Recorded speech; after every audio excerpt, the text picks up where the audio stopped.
Happy sunrise and welcome to Coffee with Casey. Today I'm drinking the Root and Rise. I add a little bit of coffee too. I've weaned myself off any kind of caffeine dependency. I do it for the flavor. I'm using the Himalayan roast mixed with an Ecuadorian coffee. Al Salvadorian actually. And then I have a brand new pumpkin spice syrup that I made from real organic pumpkin and pumpkin spices. That went in there, plus a couple other morning supplements I add in to get my libido going.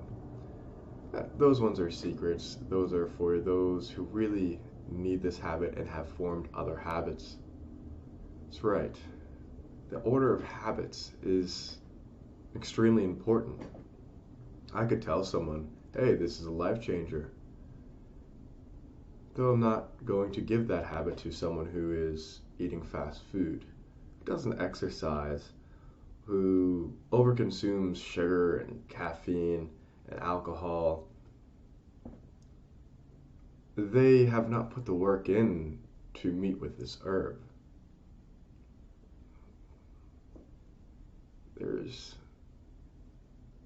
There's usually little restraint when we talk about these herbs. We think, oh, it's a miracle, I'll go and do that, without thinking about our own habits. And that's what we're going to talk about today. Habits. Habits make the man. This is one of the most ancient and pervasive wisdoms. Habits make the man. If you know a man's habits, you know what controls a man. That's right. You have habits that you know are not good for yourself. They are in control. You are not in control of them. For example, I don't mind eating baked goods. They don't have to be gluten-free. They don't have to be low in sugar. I prefer them low in sugar. I think they taste better. But I don't mind, because I can give them up for a week. I can give them up for 2 weeks. I can give them up for a month. I've given them up for a year. They do not control me. My other habits have manifested into rhythm, routine, and now an organization is who I am. I am not controlled. Tell me, what are your dark secrets? What are your dark secrets you wouldn't tell anybody? Maybe in this day and age you might make a dark, sarcastic, self-deprecating remark of, yeah, I eat way too much fast food. Yet at the same time, how many wrappers have you hidden from your loved ones? You don't want them to see that you're making trips to Taco Bell, or buying packages of cookies and eating them before you get home from work. Those habits that we've tucked away. If you're embarrassed by these habits, probably not something that you should keep around. So what is it? Is it a sugar addiction? Fast food addiction? Are you addicted to screen time? And there's a lot of other pleasure-based addictions out there. What are the habits that you wish you had?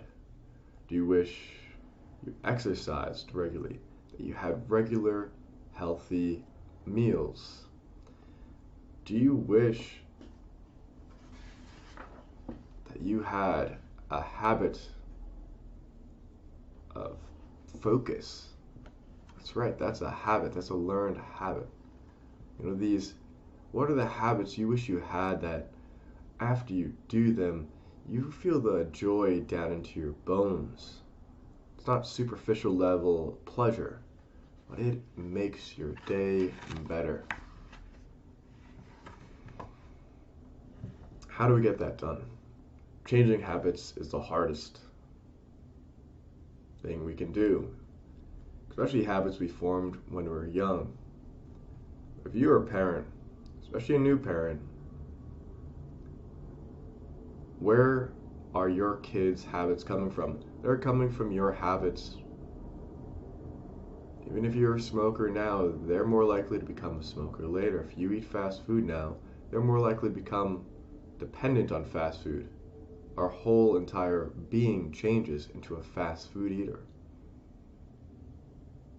This is some motivation you can use for changing your habits. So let's talk about these 5 important factors when changing habits.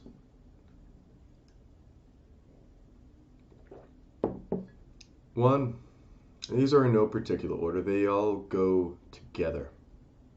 You using one without the other, it's nearly impossible. It doesn't work. You'll see motivational speakers, and this is tough to listen to these motivational speakers who are, yeah, I am the 1%. I'm proud because I did this. I quit this, and boom, boom, and I just did. Usually there's a rough traumatic experience that caused them to need to shift, otherwise they would die. We're not all under those circumstances all the time, every day. Therefore, we have to rely on hacking our human system. That was a hack. If you have something traumatic that says, if you don't quit this and do this and become this person, you will die. You will do it, or you will die or become in a situation you'd rather not be, economically, physically, emotionally, relationship-wise. So that's the danger of listening to all these people. I'm not saying not to. There's plenty of successful people I look to learn from. And some, the really good ones, will open up and say, this was not easy. The person you see today was built up over a long period of time. I learned I had to set long-term goals. So that's number 1. This is an incremental process. You have to make small changes every day. Small changes monthly and yearly to become new habits. You have to first set out a rhythm. Hey, I'm going to start doing this more and more. Then it becomes a routine. 2, never say never again. There's a quote when you say, I am going to quit this. I'm never going to do this again. That the devil is listening and saying, I will trick you. It's hard to give up. Imagine saying goodbye to a loved one forever. That is difficult. Therefore, we say, not right now. For a time being, for 2 weeks, I will not consume this. For 2 weeks, I will do this. But I will have, I wrote this as number 5, forgiveness. I will have forgiveness for myself.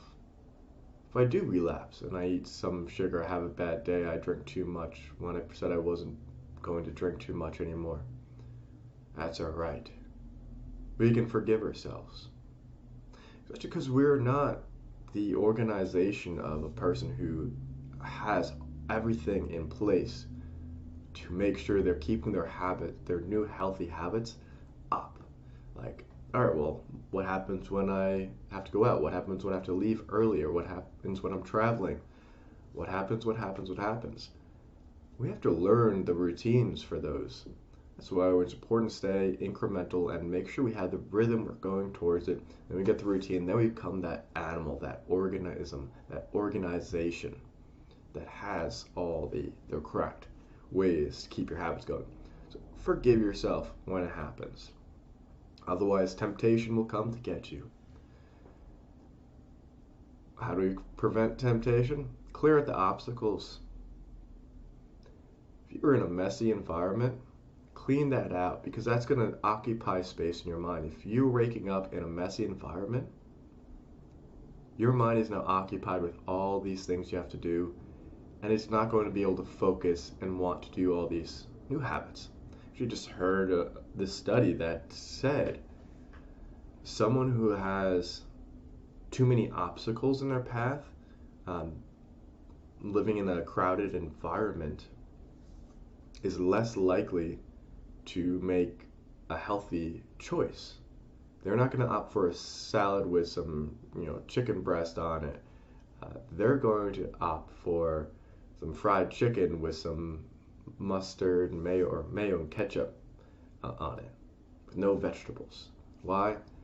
Because they're in a state of stress and panic all the time, whether they're not conscious of it or not, that they're going to opt for those types of food. So clear out obstacles, just general debris. Clear off your desk, clear out your room, clear out where you're spending your time. Another thing is, if you're trying to give up a bad habit, get rid of it. Clear out your pantry of bad foods. If it's difficult to go and get the healthy foods in your house, to prepare the healthy foods in your house, well, guess what? You gotta clear that out of the way. You have to make it simple and easy. Now, eating healthier, for example, can be more expensive. Some of us may think, oh, how am I supposed to do this? It's more expensive. Here's a suggestion, though. Make an initial investment to say, I'm willing to spend money on some prepared healthy meals for the first month of doing this. I'll go to Whole Foods, I'll go to Trader Joe's, I'll go somewhere, get the prepared salads, get the prepared meals, get something a little quicker to prep. That's why it's still fast, easy, and convenient. And you're like, okay, I only had 15 minutes. I couldn't make all this healthy food. No, yes, I can. This was actually very easy. You've now enabled yourself. So that way you cleared out an obstacle and you've gotten the rhythm. Now you're building the routine. Now you can set forth for the routine of cooking for yourself, prepping your meals. That routine will come. That's another routine. It's part of the organization. So there's many rhythms and routines we have to develop. So to stay on rhythm, keep doing it. If you get off beat, you go back on rhythm. That'll form your routine. Then you'll notice, I have to do this other routine. I have to, cleared out my obstacles. That's one routine. I have prepped my meals. That's one routine. That's made sure every lunch was this healthy option. Every breakfast I had this shake. It's healthy options. Every time after dinner, I no longer had ice cream. Now, someone like me sometimes can benefit from ice cream. I have a high metabolism and need to eat ice cream. And after there, I'm not dissing ice cream entirely, unless it has high fructose corn syrup and all these processed crap in it. So I pay a couple more dollars. So then I also eat it less. That's another routine you do. You are hacking your mind. And fifth in the order, fourth on my list, and this is the most important. Why bother with these? Why bother at all with healthy habits? Who is the person you envision in your life with healthy habits? What are they able to do? How do they feel when they have all the healthy habits that you wish for? They weren't addicted to YouTube, Instagram, Facebook, sugary things, smoking, drinking, gossiping, all these bad habits, procrastination, all these bad habits. Well, when someone's just working out, eating right, not addicted to caffeine, taking their supplements, being kind to people, being caring to people, these are all habits. What does that person look like? How do they feel? How do they feel every day? I feel amazing. I feel great. As the person I envision, I still envision someone else. So there's more habits that I aim to develop for that organization that I want. That business organization, the man behind it is an organization myself. So there are new routines that I know I need in my life. So there are rhythms I am changing. People say, oh, you got to get on the right vibration. That's what I mean by rhythm. Rhythm is boom, boom, boom, boom. It's the pulse of life. Most of us are like boom, boom, boom, boom, boom, boom, boom, boom, boom, boom, boom, boom, boom, boom, boom, boom, boom, boom. It's the rhythm they're on because they're eating all these bad things. They're up and down, crashing, burning. They're relying on caffeine, boom, sugar, and then they're crashing. So they have terrible rhythm. But which one is more satisfying? Would you rather be at the boom, boom, boom, or boom, boom, boom, boom, boom, boom, boom? I think it's pretty easy. That's going to form your routines, and like I said, I have more routines that I have not had in my life previous because my parents didn't have these routines, because their parents didn't have these routines, and it's a very forgivable reason why they did not have it. Think about, they had to flee their countries that they came from, my grandparents or my great-grandparents, because they didn't have anything. They didn't have the time to get all these routines, but they did have some steady rhythms that I did actually hold on to, and that I found that rhythm, and I realized I needed to fine-tune it where it was pushed off. So again, about forgiveness. So how is this done? We do small incremental steps. We never say never. We clear out our obstacles. We envision ourself and who that person is once they have all these positive habits, and we forgive. So that way we can have a little more stability in our life.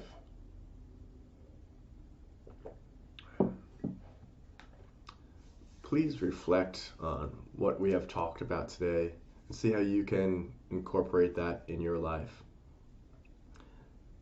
I recommend writing out the 5 small changes: never say never, clear out obstacles, envision yourself, and forgiveness down, so you can look at it. Hey, am I doing all these things? Am I falling in the rhythm? And that way you can fall in the rhythm of understanding these. It's difficult when you're going from video to video to make it stick.